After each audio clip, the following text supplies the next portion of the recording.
Assalamualaikum warahmatullahi wabarakatuh.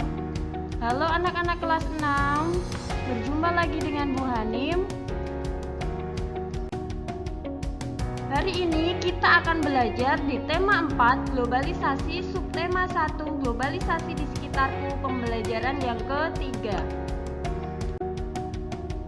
Dalam pembelajaran 3 kali ini, tujuan pembelajaran yang hendak kita capai diantaranya: yang pertama, siswa dapat menganalisis energi listrik dan perubahannya menggunakan kosakata baku dan bahasa yang rumit.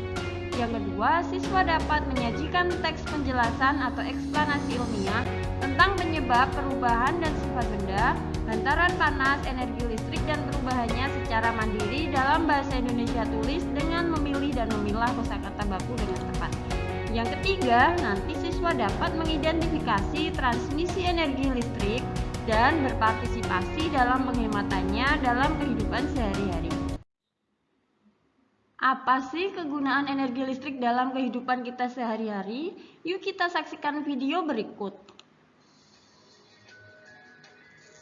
Energi merupakan kebutuhan yang sangat penting. Energi listrik dibutuhkan pada rumah tangga,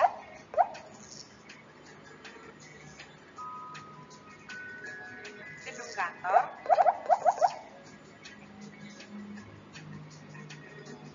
sekolah, dan juga pabrik.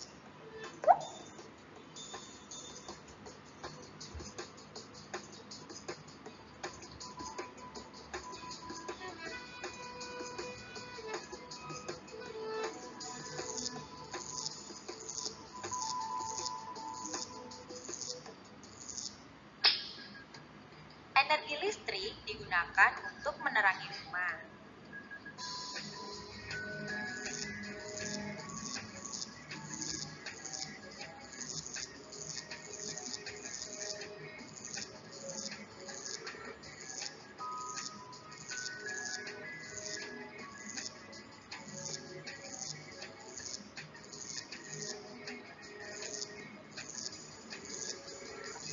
Kebutuhan energi listrik mencapai 1% dari kebutuhan energi listrik di dunia.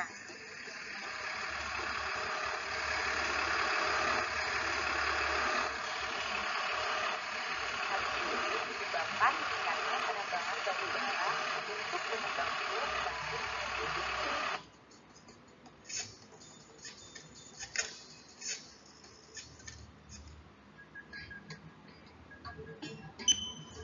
Energi listrik digunakan untuk menghidupkan AC sebagai pendingin ruangan.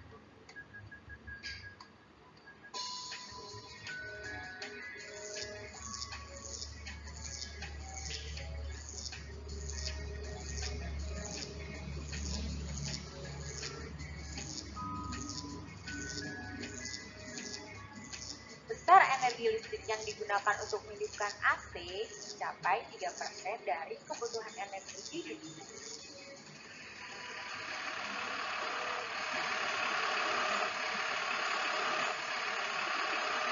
Semakin banyak energi yang kita gunakan, maka semakin banyak batu bara yang digunakan untuk membangkit energi listrik. Motor juga butuh energi loh, yaitu energi fosil seperti bensin dan solar. Gunanya untuk menghidupkan kendaraan bermotor. Kebutuhan energi fosil untuk kendaraan bermotor mencapai 4% dari seluruh kebutuhan energi di dunia.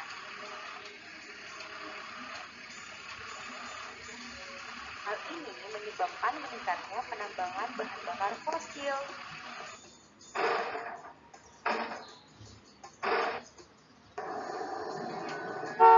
Mobil pun juga membutuhkan energi fosil.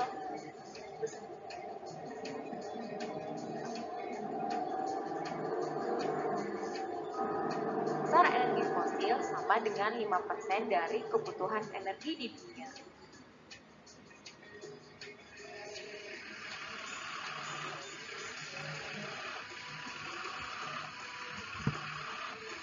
Semakin banyak energi yang kita gunakan untuk kendaraan, maka semakin banyak bahan bakar fosil yang dibutuhkan.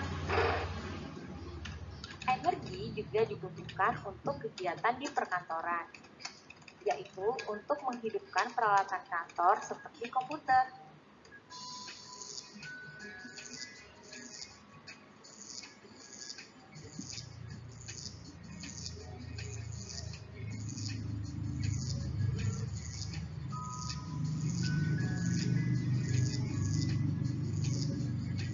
Kebutuhan energi listrik mencapai 10% dari seluruh kebutuhan energi di dunia.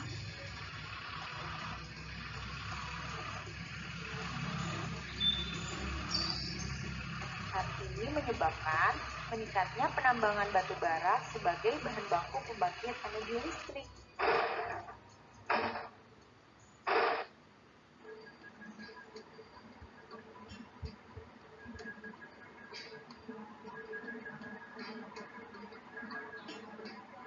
Energi juga dibutuhkan untuk menghidupkan mesin pabrik.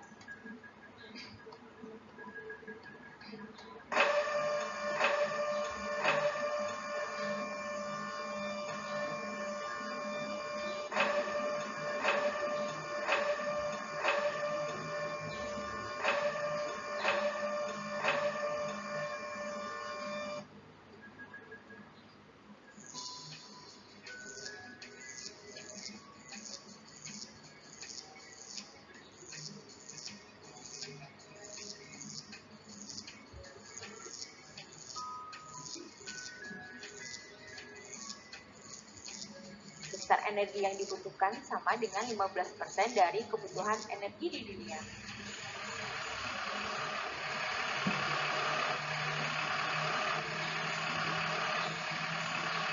Makin banyak energi yang digunakan, maka semakin banyak bahan bakar fosil sebagai bahan bakar penghasil energi listrik.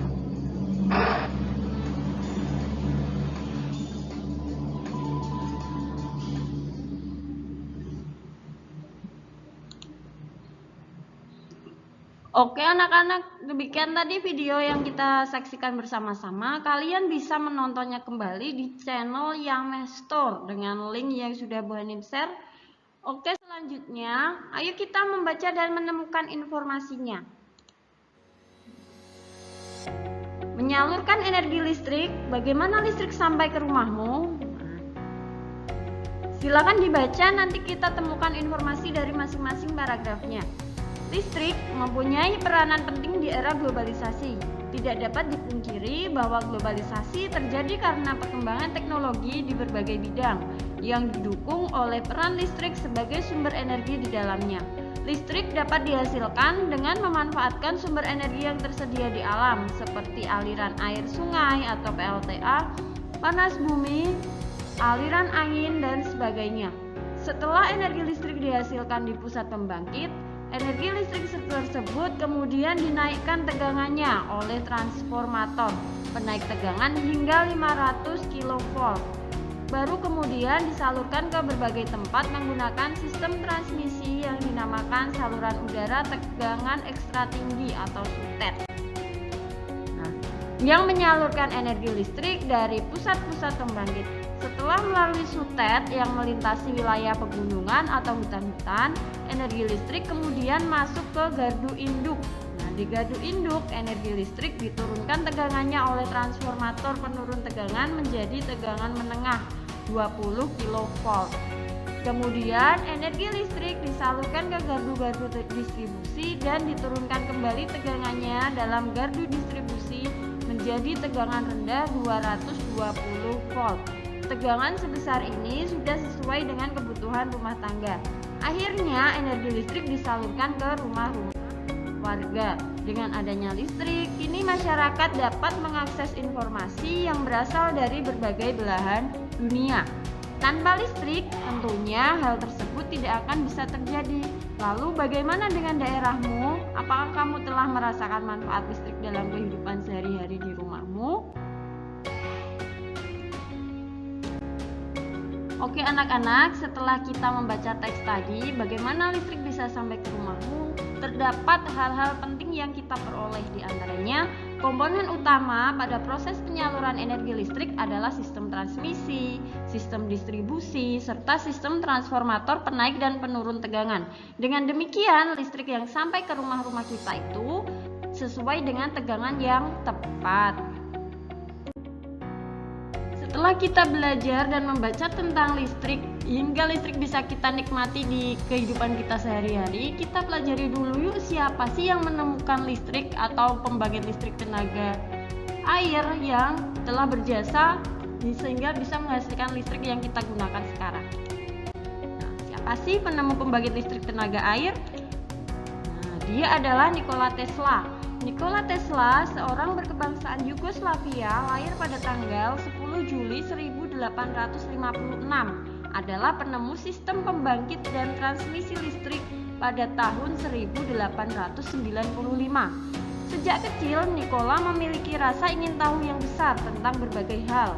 Ia sangat menyukai matematika dan fisika. Ia pernah bekerja sama dengan Thomas Alva Edison yang merancang 24 jenis dinamo. Setelah Michael Faraday menemukan energi listrik, Nikola mengembangkan penemuan tersebut dengan membangun pembangkit listrik tenaga air pertama di dunia. PLTA tersebut memanfaatkan air terjun Niagara di Amerika, maka sejak itu listrik pun menerangi dunia hingga sekarang. Oke, jadi yang menemukan pembangkit listrik tenaga air pertama kali adalah Nikola Tesla. Oke, setelah kita belajar di pembelajaran 3 tadi, sekarang waktunya anak-anak kelas 6 untuk berlatih. Nah, ada 2 kegiatan yang harus anak-anak selesaikan. Yang pertama yaitu tadi setelah membaca teks eksplanasi tentang menyalurkan energi listrik, bagaimana listrik sampai ke rumahmu. Nah, sekarang secara individu silakan kalian analisis informasi apa dari tiap-tiap paragrafnya. Silakan ditulis di buku tematik kalian, dari masing-masing paragraf itu informasinya apa ya. Nah, silakan kalian analisis menggunakan bahasa kalian sendiri dan usahakan menggunakan kalimat yang efektif. Nah, selanjutnya yang pembelajaran. Nah, ini ayo latihan 2. Nah, dari kegiatan tadi menonton video, membaca teks, menemukan informasi. Nah, secara individu silakan kalian analisis kegiatan kalian sehari-hari. Silakan kalian tuliskan kegiatan kalian dan anggota keluarga kalian yang lain, misalnya kegiatan ayah, ibu atau adik dan kakak di rumah yang menunjukkan penerapan hemat energi. Nah, silakan kalian tulis sebanyak-banyaknya di buku tematik kalian. Oke anak-anak, kegiatan pembelajaran 3 kali ini sudah selesai. Untuk menambah wawasan dan pengetahuan kalian dapat membaca bahan ajar online yang sudah Bu Hanim share, atau membaca dari sumber bacaan lain, dari internet atau dari buku-buku yang lain supaya pemahaman kalian bertambah. Bu Hanim akhiri, wassalamualaikum warahmatullahi wabarakatuh. Sampai ketemu di pembelajaran selanjutnya.